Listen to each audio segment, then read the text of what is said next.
Oh, hello there. Didn't quite hear you come in. Welcome to Star17's gaming channel. We're back for episode 5 of StoneBlock 2. Apologies, I was busy working away, tinkering away at my smelter. But let's get on with the episode. Today we are going to build us a mob farm. Now that we've kind of progressed a little bit in the game, I think it's about time that we were able to square away one need for us, which is the constants of mob destruction for XP purposes and their drops and things like that. I've watched a couple of videos, I've watched a couple of other streamers and content creators with mob farms themselves. I've opted for the drop mob farm, so obviously the enemies drop down from on high, hit a platform which takes down most of their energy, and then I come along, swipe at their knees, one fail swoop and they're down. So it saves on the economy on our tools, as well as it kind of keeps them clustered in one small area, you know, for sniffing up all of their goodies. So what I'm going to do is I'm going to try and build it relatively close to the base.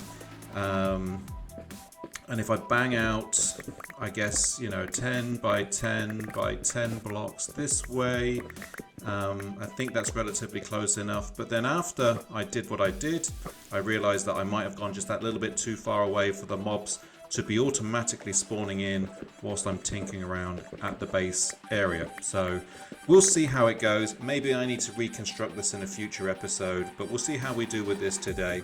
So I've built this kind of 30 blocks away from my main base, and what I'm going to do now is I'm going to build in an upwards trajectory to a place where at the top we'll collect the mobs in, they'll spawn in from on high, and then we'll use water sluices to push them down into the chasm below onto the platform where, like I say, it zaps most of their energy, and I will just come along with my sword and just hack at their ankles and finish them off. So we're going to get up to a relatively decent height level.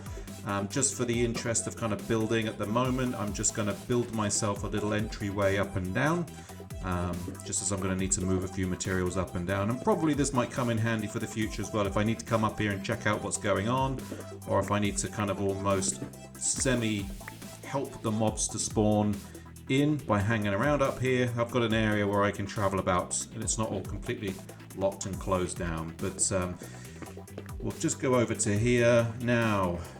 What the internet tells me is to allow the enemies to drop down without dying, but takes down most of their energy. We want to make sure we're traveling down about 22 blocks. So that's 19. Just tapped out there just to see where we were, so we can drop down a few more blocks there. 19, 20, 21, 22, 23. We'll have a little look-see-loo.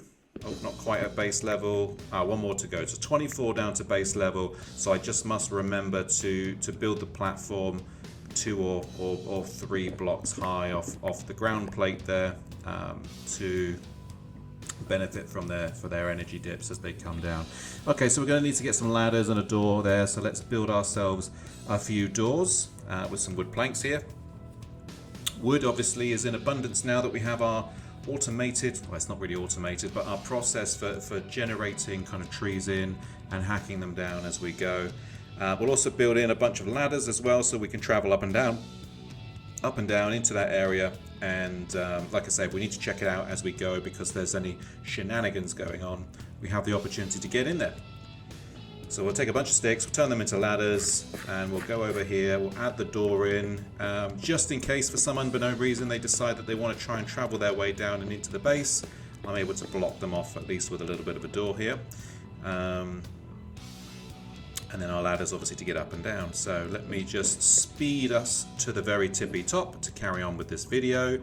2 hours and a half of content, which I reduced down to 30 minutes again today, guys. So yeah, so I want the drop chasm to be 3 by 3 in radius, and then I'm going to want obviously some water channels coming in at a rate where it literally stops at the chasm edge there. So any enemy, any mob that finds its way onto the water channels there will automatically make their way down into the drop zone, essentially. So we'll just bash out 2, 3, 4, 5, 6, 7 for now, as I just get my my bearings all measured up.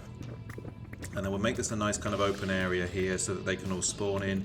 The key element here for mob spawning is darkness. So as long as the area is nice and dark, we're going to get mobs. And instead of kind of having a mob room where you go in there and fight them, because let's face it, baby skeletons are not our friends, we want to be able to kind of destroy them in a bit of a controlled environment. So what we'll do here is we'll just create some channels for the water sluices, by creating these platforms here for the mobs to spawn onto. Now guys, it's that time of the video where I have to remind you, 50 likes please, if at all possible, so don't be afraid to hit that like, and also while you're down there, hit the subscribe button as well. Really helps the video growth, my channel growth, and like I said, I've got some real big plans in the future as well, so really looking forward to some of the future episodes. But yeah, help me meet my goals if you can, of 50 likes, and a few extra subbers wouldn't go amiss either. Cool, so this is starting to take shape now. What we're going to need to do is we're going to need to then, like I say, 22 blocks from the top is the splash zone, we'll call it. So let's dig down 22 blocks. And here is going to be the platform. So what we'll do is we'll just create ourselves a little bit of a platform there and an area to, like I say, swish and slice at their knees. And obviously as well, it needs to be short enough so that baby zombies can't get through, spiders can't get through, as well as all the regular mobs as well. So one block is not quite going to cut it. It needs to be about a half block in height, you know, for me to be able to safely stand there and dispatch and dispose of them. So I'm going to spend a little bit of time here figuring out the best way to do that without obstructing things too easily. I spent an inordinate amount of time here mucking around trying to create the perfect, like I say, area.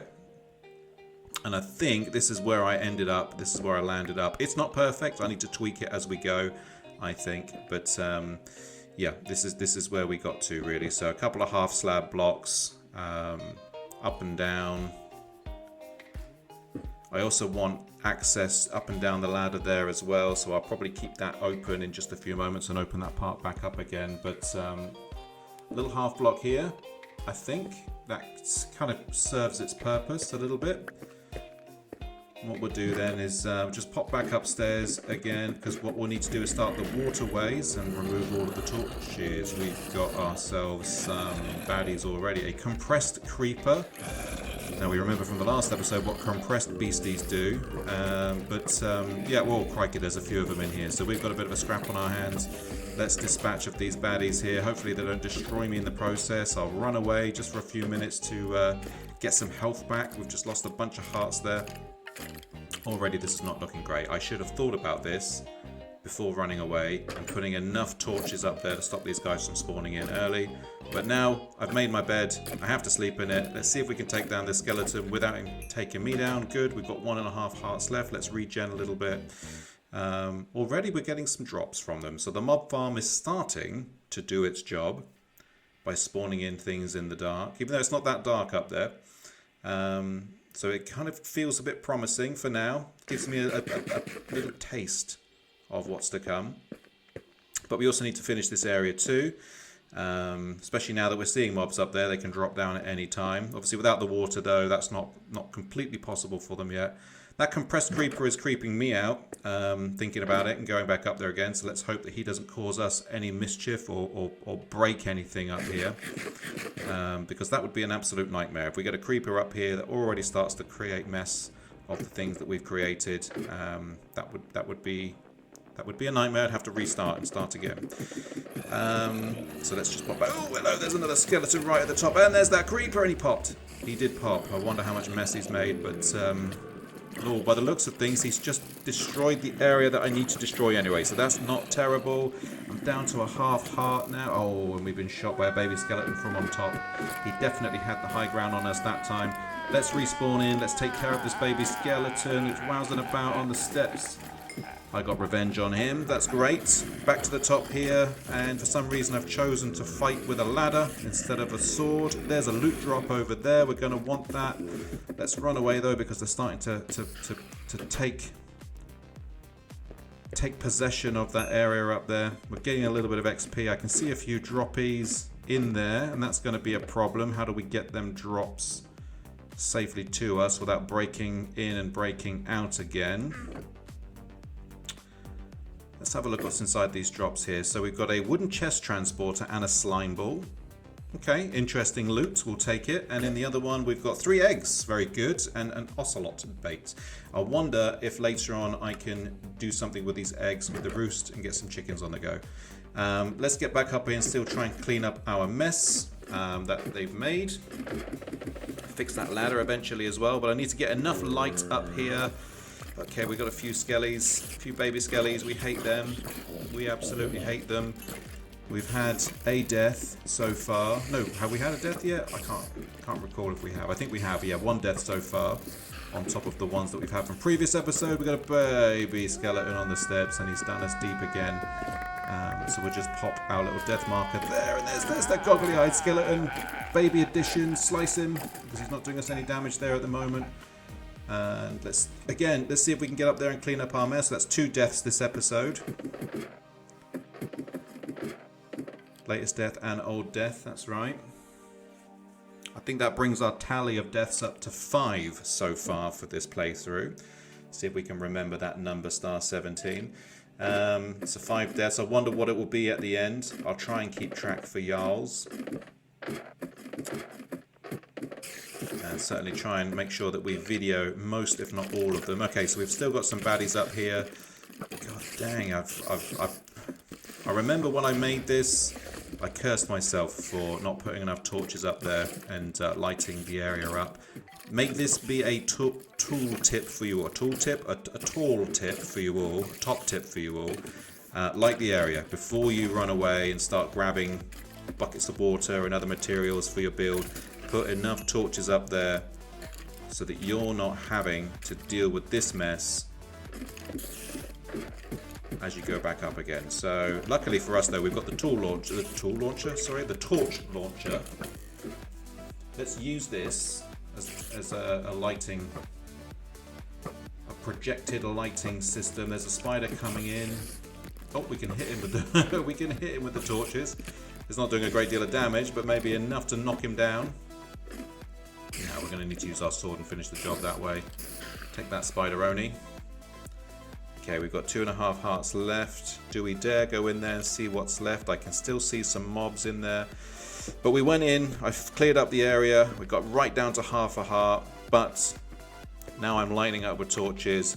We should have no mobs until I remove the torches later on, bothering us now. So over there you can see a little bit of mess that a creeper made. No problem, I can fix that. But okay, we're back. We're back on track and we can get back to the episode. I didn't want this whole episode to be about making a mob farm. So we'll try and finish up as quickly as possible. So I'm just going to, like I say, put a few more torches around just for safety's sakes and make sure we've got the area nice and lit, especially now as I'm only 1/2 heart. I'm just going to pop out a little spot here to create a infinite water pool just for working for now. I'll remove that at the end. I'll also fill the holes that these creepers have just made. But that's the kind of the general size of the hole minus that 1 block there. 3 by 3, and that should allow most of the mobs to drop down into that splash zone down there, ready for splishy splashy and swishy swashy on the old Legaronis. So let's sprint back to base and grab some H2O. Oh, I can see a loot crate there. Okay, I'm just gonna break this out just for a second. Oh, there's my water bucket. And grab those little Dropseronis.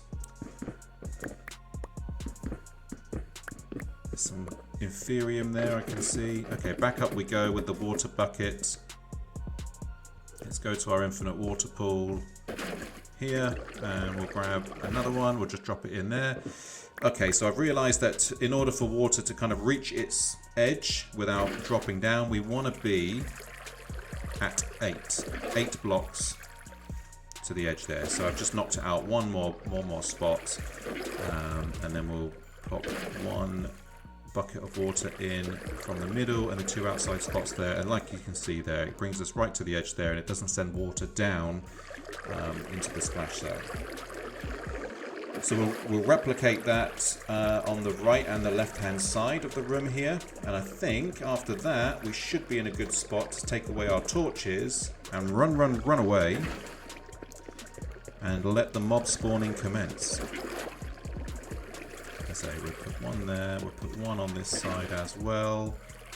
Actually, we don't need one in the middle because everything is now pushing down nicely and it's reaching the edges.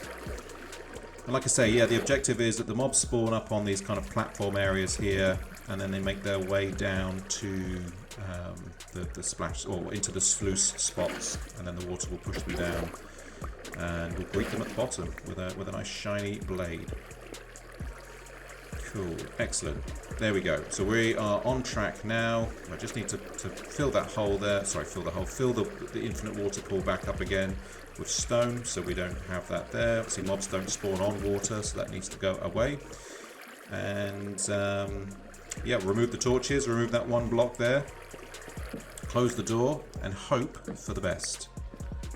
So let's just clean this up. Doop, doop, doop. I mean, the other mob spawning technique that I also ran into as well was a more kind of ground version. You just create an open enough area for them to spawn into, but then you just make the recess big enough for you to be able to swipe at them without them being able to get out and attack you, basically. So maybe that's something that we might end up trying in the future. So now that we've done the kind of finalization, if you like, of the mob spawn area, as you can see, I'm getting some mobs drop in. They're only taking 1 hit to kill. That's good. This one has spawned down here because it's not light enough, not because he got out of the mob spawner. So I just need to make sure this area is a little bit lighter for the future as well. But that's baby skeleton rather, has caused me no mind. So another thing that I wanted to do this episode as well is create a compressed hammer. So we need to make 9 individual hammers to make 1 compressed hammer. Why, you might be asking, Star17, do you need to have a compressed hammer? Well, in order to break down compressed cobblestone into a multitude of gravel and make our working a lot more easier for ourselves, I'm going to need a compressed hammer to be able to deal with the compressed cobblestone and compressed kind of blocks and items that we'll be using obviously later on for sifting. So as you can see here, taking this compressed cobblestone, laying it all out nicely on the ground, I can take, so I've got a full stack here of 64. I'll drop these all down. I can take my compressed hammer there, as you can see, and get all of that juicy gravel. Rinse, repeat. And then if I compress the gravel and put it through the sieve, we will be getting ores, diamonds, and everything for days. And it's going to make you know, our mission, our journey is a lot more straightforward. So yeah, taking all of those 64, those full stacks of gravel there, putting them into a 3x3 grid fashion. I can then compress the gravel down. So I'm going to continue this with the cobblestone a little bit more. So I've got a little bit more compressed gravel. Crikey, I've almost destroyed this hammer already. Because my objective there is to make a diamond mesh so that we can have the absolute top tier sieve and be getting the best yield out of everything that we're doing. So like I say, adding into these 64, these full stacks to make compressed gravel. There's another full stack of those. I'll be able to put the compressed gravel through the heavy sieve here. I've just sped up time just a little bit just to make it less boring for you to watch, as boring as it was for me to actually process them. You can see I'm getting a lot of items back. I will check my inventory in just a mo. As you can see here, we've pretty much filled things out. We've got a bunch of diamonds, emeralds, all of these crystals here. So if I take 6 diamonds and our iron mesh, we can make a diamond stiffen mesh, And that's top tier now with the heavy oak sieve, and that means that we're just going to get the absolute best yield now from this point and onwards when sieving our goods. Alright, back to the mob spawner. Let's see how we're doing. Any mobs up here? Can't see anything. Why not? Why not? So we're checking out upstairs. There's definitely mobs up here, but for some reason they're not getting down onto the water unless I go in. So I had a moment of thought, and maybe what I need to do is create a way for them to see me. I'm just putting a couple of holes in place, because once they see me they kind of get aggroed and they kind of move in my direction. I'll take a couple of hits from that skeleton there, but they're moving to the water sluices and making their way down into the splash zone. Let's just check they have in fact done that. I need to fix that ladder at some point because that is going to annoy the heck out of me. So let's have a look here. Yep, there they are, all hanging 10. So one hit, back before that creeper pops and makes a right mess. One hit, and come closer, zombie. One hit. We're also, because the tools that we're using have magnetism on it, I think we are dragging all of the goodies back. We don't need to break the thing every time to get the loot. So yeah, one hit. Please don't pop, Mr. Creeper. Slash. There we go. We're getting all of their goods. So it's kind of working. With a little bit of manual interaction, the mob farm is kind of working. We just need to go upstairs every now and again and just allow them to see me. So I'm just going to pop some glass up here. Maybe that might help and make things safer for me. If I just glass the area off so I can see what's going on, and they can certainly see me, maybe that will help. And what we can do a little bit later on, you know, after we've been working for a while, the mobs have spawned in, just walk on up, invite them to come for a swim in the water, let them drop to the splash zone down there, and we'll finish them up at the bottom. So it kind of works. It could be better, and I think maybe in one of the future episodes I'll still tweak it and make it better, but it's working for us at the moment, so I'm just going to leave it as it is. Like I said, didn't want this whole episode to be about mob farms, even though I'm going to probably put on the YouTube title that this is going to be building a mob farm, but you know, this is what we've been able to achieve so far. So 22 minutes into the episode, and I think we're quite happy with how this mob farm has gone. It could be better, but hey, I'm still learning at Minecraft. I wouldn't call myself a professional by any means necessary.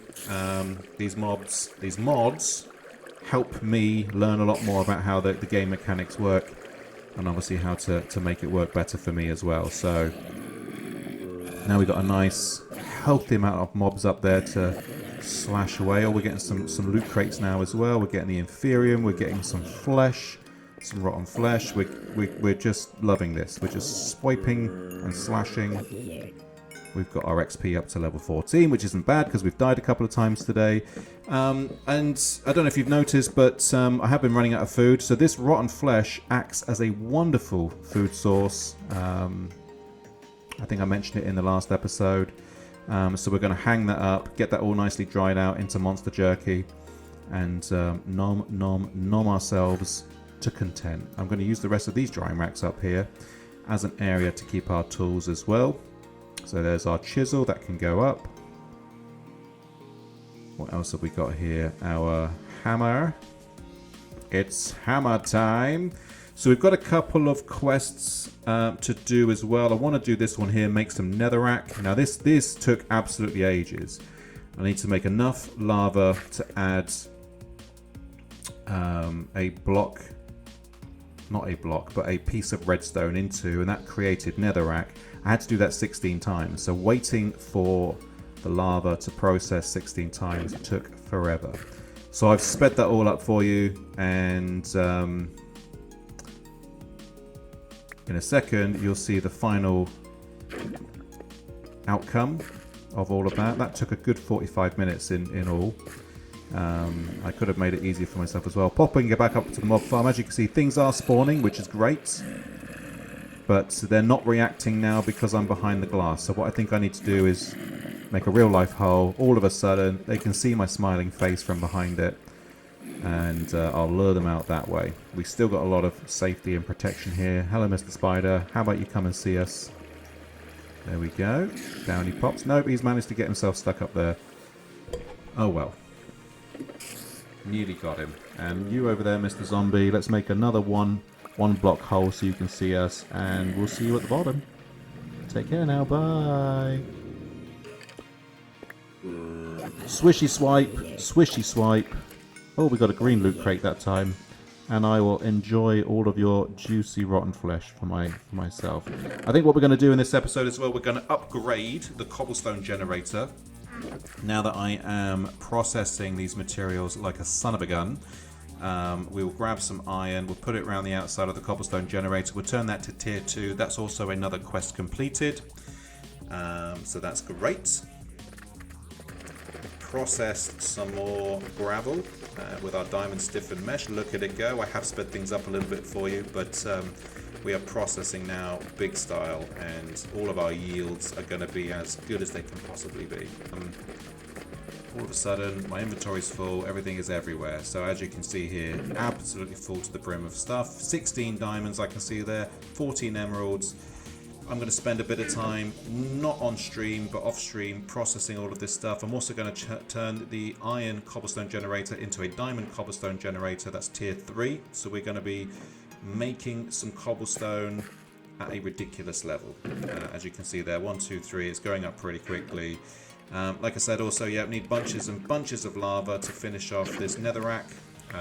We need 16 of them. There is a way that I can actually make that lava melt a lot quicker to ×5 level, actually using netherrack and a flint and steel, just lighting the fire on the top there, but maybe that's something we'll save for a future episode.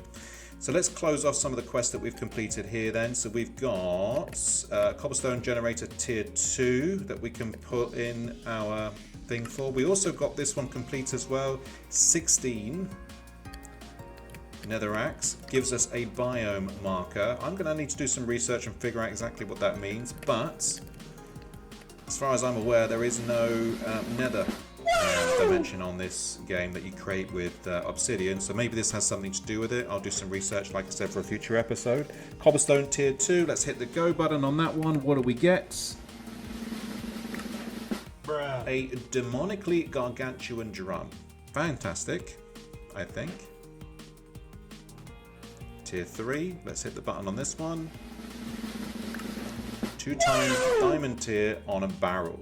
Maybe that will come in handy a little bit in the future as well. Alright, let's come back to the WOWSE wall then. So we need to add our 4th installation into the WOWSE wall here. So I have my stone block. We'll take our sign.